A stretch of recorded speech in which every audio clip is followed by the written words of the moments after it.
Bienvenidos a las geometrías cósmicas de la oveja eléctrica, aquí en Canal 22, en donde hoy hablaremos de un tema muy interesante y polémico.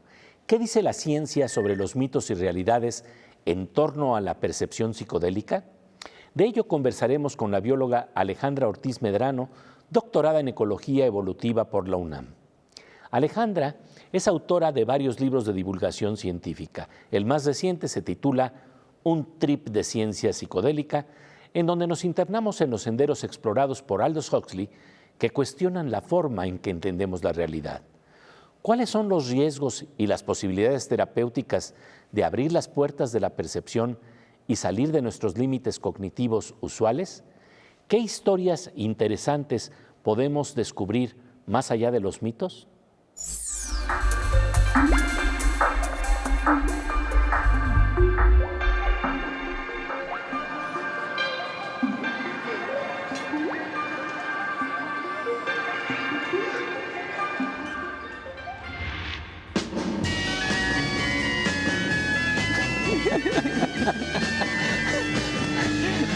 Pues Alejandra Ortiz Medrano. Hola.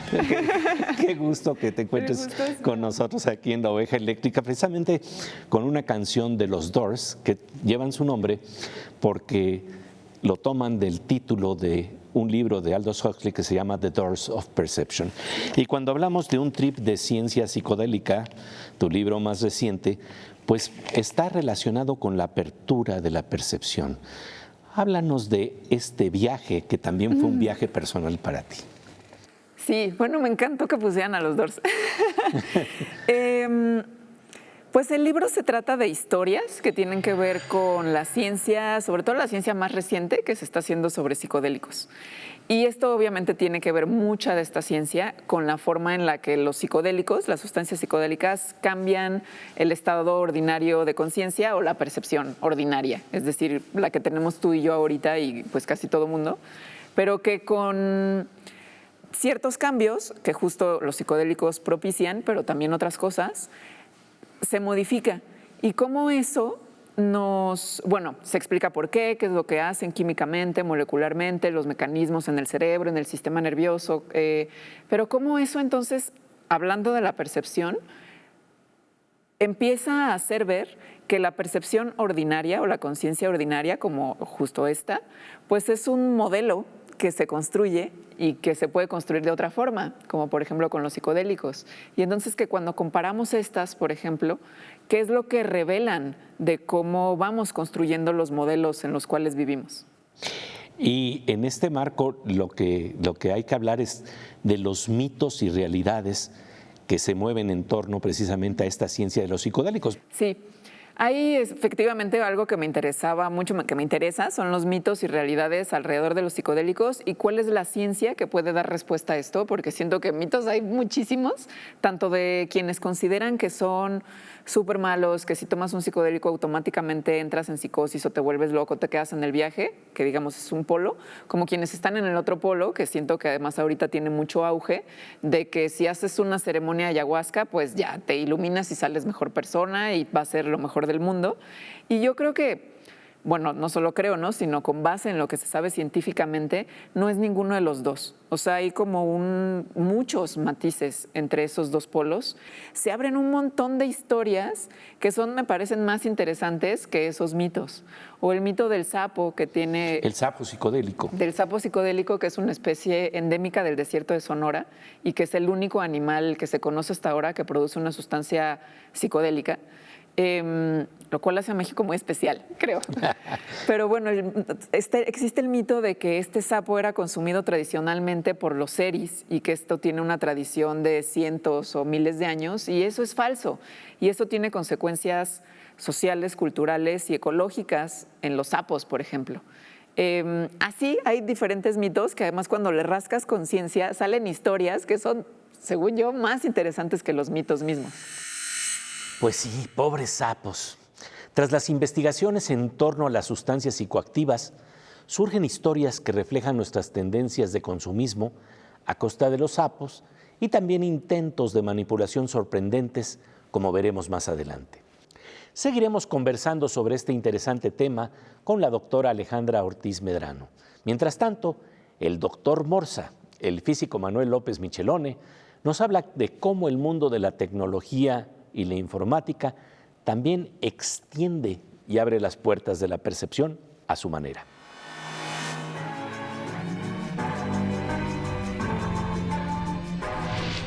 Mi querido Morsa, como siempre, un gusto encontrarnos aquí en La Oveja Eléctrica. Gracias, Pepe.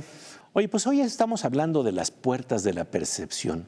¿Cómo se podrían probar si se expanden o no a través de un programa informático o de cómputo? Bueno, yo esa pregunta me la hice y parte de un experimento que se hizo en Estados Unidos en algún momento y se hizo físicamente con una máquina que intentaba resolverlo. Yo lo hice como software. De hecho, tengo un programa que hace eso. ¿Y has visto esas cartas que son como unas ondas, un círculo, un triángulo, un cuadrado, una estrella, qué sé yo? Y entonces, bueno, mi programa lo que hace es, yo quiero saber si tú tienes percepción extrasensorial. Puedes adivinar el futuro si la máquina elige una carta al azar. Tú puedes saber qué carta eligió. Entonces, te digo, mi programa dice, ya te elegí una carta, ahora dime cuál fue. Y te pongo las 5 posibles. Tú eliges y la comparamos. Si es la carta, pues te pongo un foquito verde que dice bien. ¿Sí? Y te retroalimenta positivamente a intentarlo otra vez, ya con un éxito previo. Si te equivocas, te pongo un foquito rojo que te dice, te equivocaste, ¿no? Intenta de nuevo, ¿no? Y la pregunta es, si logras pasar el promedio estadístico, es decir, de cada 5 tiros, a lo mejor le aciertas a 1. La probabilidad es 1 entre 5. Entonces, si le aciertas a una carta cada 5, pues no estás haciendo nada extrasensorial, es lo que se espera. Pero si aciertas 7 de 10 o 19 de 20, quiere decir que ahí hay algo. Ahí ¿no? hay algo. Y también te mido incluso el tiempo que te tardas en contestar. Y te lo pongo en un archivo para que después tú decidas si quieres estudiar el fenómeno. ¿Y qué pasó con las pruebas que hiciste con tus amigos? ¿Fueron psíquicos o nadie? Todos son unos ineptos o sea, ninguno me encontró nada, no hubo ninguna percepción extrasensorial, un desastre absoluto. Ni siquiera 1 de 5. Ni 1 de 5. Había unos que decían, tú eres la percepción no sensorial, porque no dabas una. O sea, no le atinaban en 10 ni una. Y dices, nada, ridículo. Pero entonces encontramos que no había ninguna percepción. O por lo menos entre los amigos que tengo, no hay percepción extrasensorial de ningún tipo. Pues como siempre, mi querido Morsa, un gusto es conversar contigo. Gracias, Pepe. Volvemos enseguida a La Oveja Eléctrica, en donde estamos conversando con la doctora Alejandra Ortiz Medrano sobre los mitos y realidades en torno a la percepción psicodélica. ¿Qué es lo que dice la ciencia? ¿Qué historias sorprendentes nos encontramos en este camino? Yo antes pensaba que lo de los sapos psicodélicos era broma, pero ya vi que sí existen. Pobrecitos, cómo los apachurran y los dejan todos magullados. Mejor hay que ponernos a leer un libro para buscar nuevas experiencias.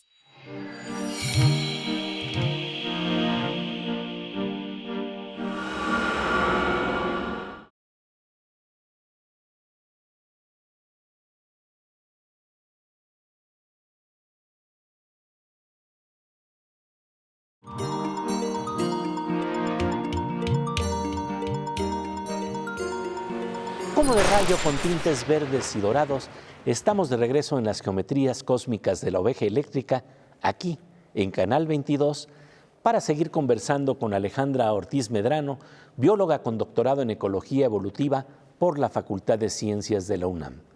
¿Cuáles son los mitos y realidades en torno a sustancias psicoactivas como el ácido lisérgico, conocido como LSD? ¿Para qué sirven?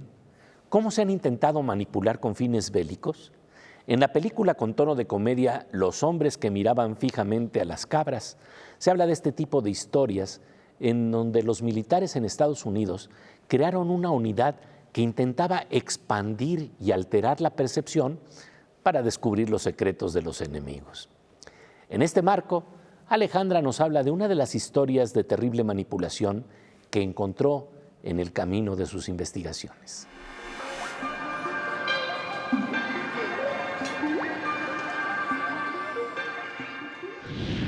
Y hablemos precisamente de estas historias. ¿Cuáles son? Háblanos de una de ellas que verdaderamente te hizo repensar todo lo que tú imaginabas al respecto? Pues puedo contar una, no sé si me hizo repensar, no, sí me hizo repensar muchas cosas que tienen que ver con el LSD y la CIA, que es que el LSD se sintetizó en los años 30 del siglo pasado y Con luego Hoffman, se empezó, ¿no? sí, Albert Hoffman, y luego se empezó a comercializar o a salir al mundo, pero de forma legal. En los 40, entonces el chiste es que en los 50 como que ya muchos médicos, psiquiatras lo utilizaban, lo daban a sus pacientes, y la CIA, como por los 50, vio lo que estaba sucediendo y dijo de la forma pues paranoica que casi siempre piensa la CIA, como de esto tal vez se pueda utilizar para fines bélicos, para controlar la mente de los enemigos, era literalmente lo que querían. Y entonces la CIA compró a la farmacéutica donde se producía el LSD, en ese momento era el único lugar en donde se producía, que era la farmacéutica Sandoz en Suiza, le compró todo el LSD del mundo, todo. O sea, millones de dólares en LSD. Entonces la CIA tuvo todo el LSD, lo cual significa que las personas que consumieron LSD en esos años, incluidos por ejemplo los Beatles, lo consumieron porque la CIA se los proporcionó. Claro, no es que hayan ido como, ay, soy de la CIA, toma LSD, ¿no? Sino que la CIA tenía varias formas ocultas de dar esto a universidades, a hospitales, a prisiones donde se les daba a prisioneros sin decirles y ocurrían experimentos espantosos. La CIA abrió falsas como instituciones filantrópicas que daban dinero para la investigación, donde las personas que trabajaban o que recibían ese dinero pensaban que estaban trabajando para otra cosa cuando en realidad estaban trabajando para la CIA. Entonces, esa historia de cómo... Bueno, porque más en general es muy interesante la historia del gobierno y las drogas, no nada más de los psicodélicos, ¿no? Sino siempre hay unas tensiones interesantes en los gobiernos y las sustancias psicoactivas. Y en este caso es una que no te esperas. O sea, es que compró todo y lo empezó a repartir todo. Y con experimentos para ver precisamente qué tanto podrías controlar la mente de otra persona o asomarte a otros rincones, ¿no? Experimentos espantosos, además. O sea, hubo experimentos muy terribles. Los que digo, por ejemplo, en las prisiones, creo que fueron de los peores, en donde se les dio, hubo diversidad de experimentos, pero en unos, por ejemplo, se les daba LSD en dosis muy altas a personas diario durante un año, sin decirles. O les daban LSD también en dosis muy altas y luego los encerraban 1 o 2 días sin decirles nada, en total aislamiento. Entonces, esto obviamente lo que propiciaba era que las personas sí entraran en estados de psicosis, de locura, lo que llamaríamos como que se quedaran en el viaje. Pero era por las condiciones en sí, junto con la sustancia, claro. Porque también lo que se empezaron a dar cuenta es que en otros contextos donde la gente sí sabía lo que les podía pasar, no estaban privados de su libertad, por ejemplo, estudiantes en universidades como Harvard, donde se hicieron muchos experimentos de forma legal el siglo pasado, los resultados, las experiencias de las personas eran muy distintas. No eran mal viajes, no eran psicosis, ¿no? Sino eran estados no ordinarios de conciencia, pero donde había sensaciones de apertura, de conexión, donde lo que pasaba después de vivir la experiencia psicodélica eran aprendizajes, una sensación de bienestar.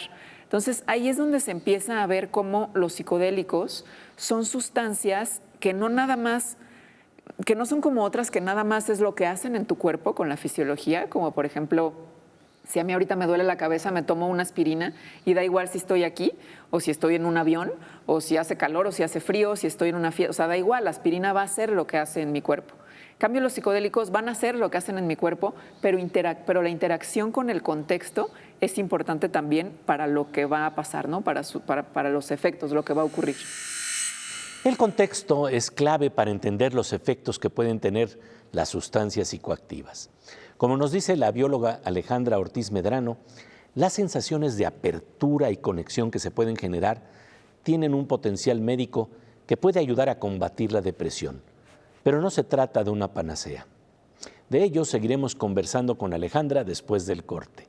Mientras tanto, nuestra querida Miriam Moscona nos habla de fotografías registradas gracias al mundo tecnológico y científico que también son capaces de abrirnos la percepción.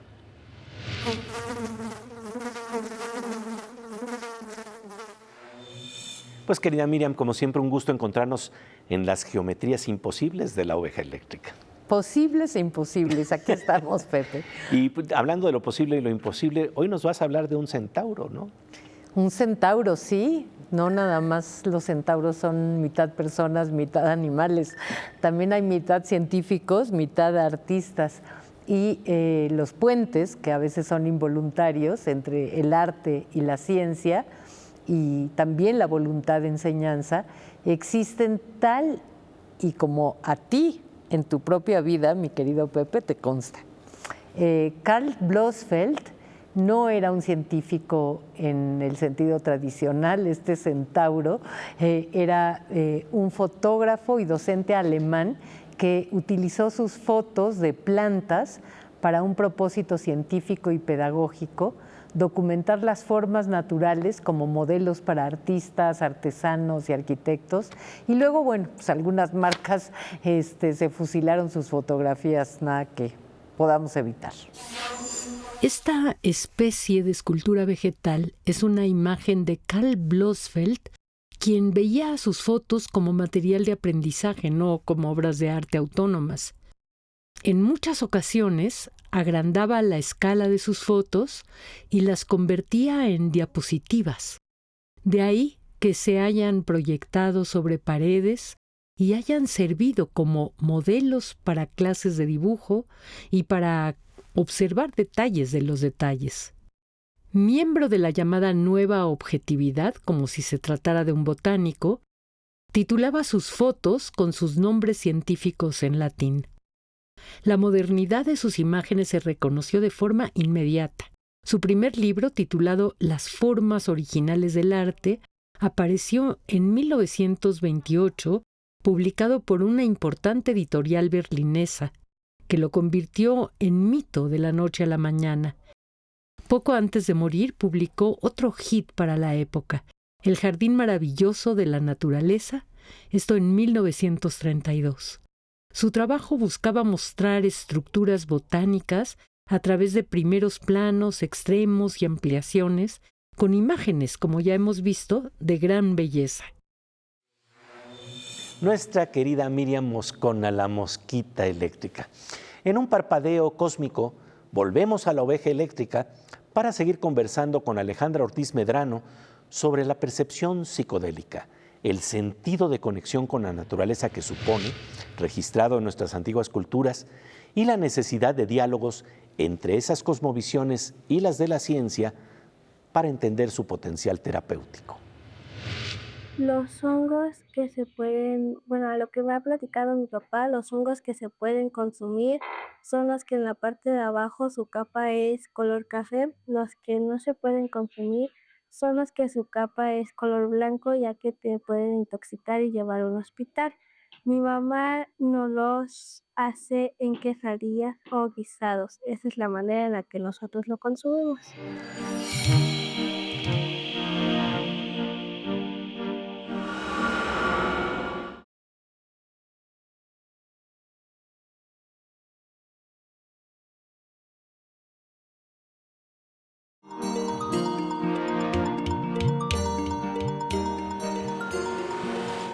Como de rayo con tintes verdes y dorados, estamos de regreso en las geometrías cósmicas de la oveja eléctrica, aquí en Canal 22, para seguir conversando con la bióloga Alejandra Ortiz Medrano, autora de varios libros. Entre otros reconocimientos, Alejandra ha ganado 2 veces el Premio Nacional de Divulgación de la Ciencia de CONACYT cuando llevaba ese nombre. Estamos charlando con ella sobre los mitos y realidades en torno a las sustancias psicoactivas. Surgen varias preguntas. ¿Nos están vendiendo sus potenciales terapéuticos como una panacea con rápidos fines comerciales?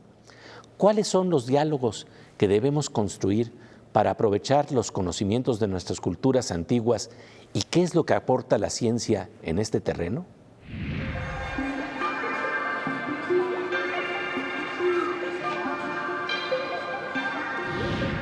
Háblame de tu visión desde el punto de vista de la ciencia, de una bióloga que se asoma a esta experiencia, a tratar de de investigar de qué se trata y qué es lo que te asombra y qué es lo que te sorprende y por otro lado, qué es lo que te aterra cuando una científica está entrando a unos modelos de percepción que no son los usuales. Pues en la investigación científica que hice sobre los psicodélicos, creo que me asombraron muchísimas cosas. O sea, me asombra la calidad de la investigación científica que se está haciendo y la creatividad que existe para investigar ciertas cuestiones, como por ejemplo la espiritualidad, las experiencias místicas, incluso la conciencia misma en sí, que de repente parecieran muy alejadas de la ciencia en general. Por eso digo creatividad. Creo que muchas de las personas que están estudiando psicodélicos tienen esa creatividad para cómo le hacemos para estudiar esto. Y sí lo hacen, y lo hacen muy bien, ¿no? Es ciencia de súper buena calidad, muy rigurosa. Más bien no esperaba que me asustara nada. Y lo que sucedió es que me di cuenta de que los riesgos asociados a los psicodélicos no son nada más personales, que eso es algo en lo que hay mucho foco, ¿no? O sea, en los riesgos personales. ¿En qué riesgos tienes como consumidor de una sustancia psicodélica? ¿Qué te puede pasar? Y bueno, claro que los hay. Pero lo que a mí me empezó a dar como más miedo o más reserva son los riesgos de otra índole, los riesgos, por ejemplo, culturales hacia otras naciones, hacia naciones indígenas que los usan desde hace mucho, los riesgos ecológicos por un saqueo mal hecho hacia las plantas o los animales o los hongos de donde vienen estas sustancias. La mercantilización también. Pues sí, o sea, todas esas cosas que yo la verdad no tenía como en el radar y que me empecé a dar cuenta que en realidad mucha gente no la tiene en el radar y que son un problema que se extiende más allá de los individuos, ¿no? Son un problema social, político, ecológico. Y la panacea que a veces representa para muchos, ¿no? Y la panacea es como lo que no deja que eso se vea. O sea, la panacea es como un espejismo que no permite que todas esas problemáticas que hay detrás nos demos cuenta que están ahí. Porque la narrativa de la panacea, que además creo que tiene una base también en la investigación científica, porque estas son sustancias que la investigación científica está revelando que tienen muchos potenciales terapéuticos que probablemente sean de beneficio para millones de personas que, por ejemplo, tienen depresión, síndrome de estrés postraumático. Eso está ahí. Pero la narrativa de panacea, o sea, de que esto es la solución para todo, oculta que hay otros problemas que deben tomarse en cuenta al mismo tiempo que se hace esta investigación para fines terapéuticos. Y yo creo que hay como mucha urgencia de solucionar cuestiones, por ejemplo, de salud mental, y entiendo por qué existe la urgencia. Hay muchísimas personas que sufren muchísimo por estas enfermedades. Entonces, y también hay una urgencia, supongo, mercantil en la industria farmacéutica, como que esto entonces se acelere, ¿no? Que la investigación sea muy rápido, que se aprueben, que salgan como medicamentos.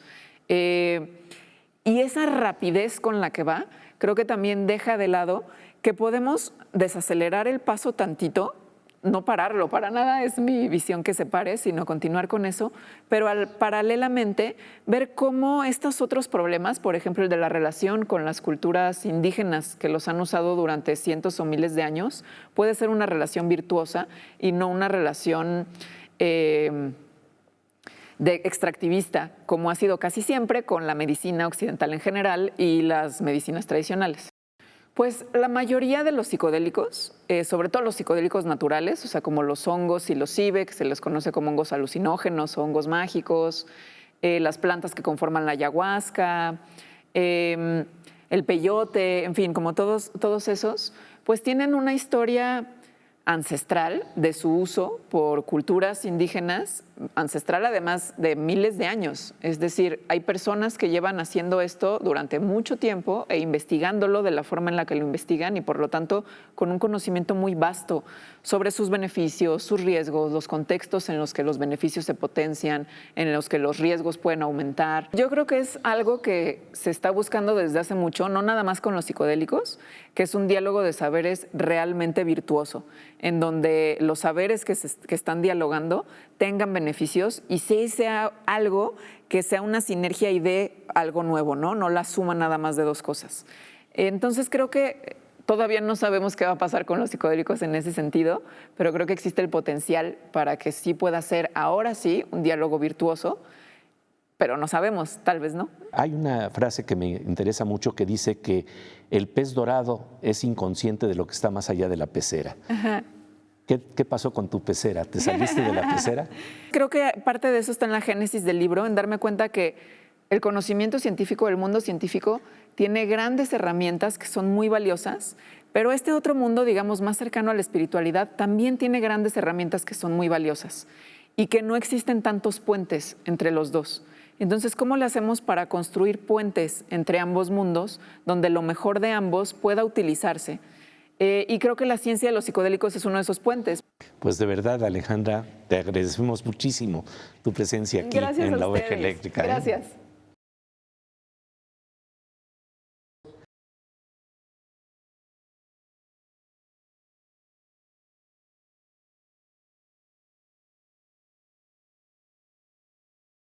Se trata de construir puentes, intercambios de saberes, de crear vínculos y diálogos más profundos con nuestros entornos. Agradecemos la sonrisa de la inteligencia de Alejandra Ortiz Medrano en La Oveja Eléctrica. Y hablando de la expansión de la percepción y la posibilidad de interconectarnos, nos queda claro que la música y el humor nos abren las puertas del corazón con nuestro querido monocordio, Fernando Rivera Calderón.